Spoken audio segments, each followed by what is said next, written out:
코로나19 증가세는 점점 감소하는 추세입니다. 10일 0시 기준 국내 추가 확진자는 모두 131명. 지난 26일 최고 800여 명의 추가 감염자 수를 기록하다가 100명대로 들어선 겁니다. 10일 대구 지역 코로나19 추가 확진자도 처음으로 100명 이하로 떨어졌습니다.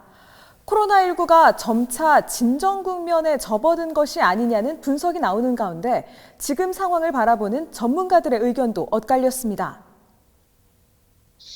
대구 경북이야 이제 꺾일 때가 되긴 됐는데, 근데 이제 대구 안에서도 산발적 집단 발병도 계속 일어나고, 서울이나 경기나 지방의 타 지역에서 계속 이제 집단 발병이 일어나고 있어서 아직까지 안심하기는 좀 이른 시기라고 생각이 들어요. 과학자들이 새로운 확진자에 대해서 실한 발생률이 얼마나 되냐 따지는 거 보면은 그것도 유의하게 줄어들고 있다 그래서 최근 며칠 사이에 이제 줄어드는 거는 맞는 것 같습니다. 그런가 하면 이번에는 콜센터, 아파트 등 특정 건물이나 지역에서 소규모로 집단 발병하는 경우가 생겨나고 있습니다. 전문가들은 이 상황이 지속될 가능성을 염두에 둬야 한다고 조언합니다. 그래서 지금 가장 조심해야 할 거는 결국에는 국소적인 지역 감염이거든요. 그러니까 전에도 말씀드렸지만 이게 확진되지 않은, 그러니까 검사받지 않은 그런 잠복된 환자들이 있거든요. 그러니까 그런 경우가 계속 산발적으로 발생을 할 거예요. 그러니까 그 부분 발생했을 때 그거를 얼마나 조기에 이제 확인하고 이제 확산을 차단하느냐가 앞으로의 과제가 될 거거든요. 계속 모든 지역에서. 모든 학교의 개학이 23일로 늦춰진 상황. 개학 이후에 대한 철저한 대비 역시 과제로 떠올랐습니다.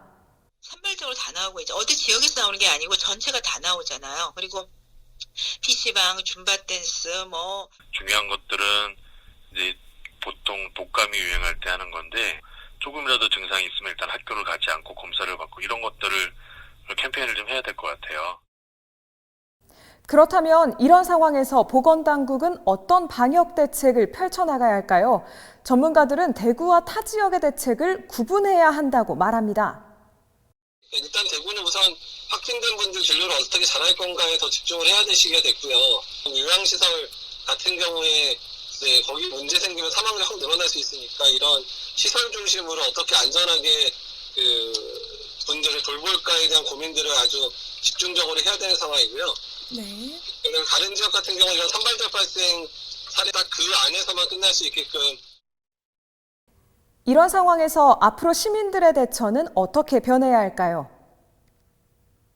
보건당국에서 사실 손 씻기라든지 외출 자제라든지 집단 생활을 좀 피하라든지 이런 방책들은 너무 좋은 거고, 그래서 지금을 잘 유지하시고, 그리고 혹시나 아직도 이제 증상이 혹시 있으신 분들, 걱정이 있으신 분들은 반드시 선별진료소를 나와서 검사를 받으시기를 권해드립니다.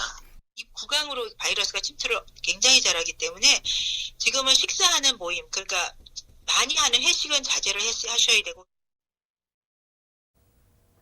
어느덧 국내 발생 2달을 향해 가고 있는 코로나19. 확진자 증가폭이 줄어들지만 안심할 수는 없는 단계인데요. 시민들의 위생 준수와 함께 방역 당국의 철저한 대처가 필요한 시점입니다. 헬로티비 뉴스 홍승현입니다.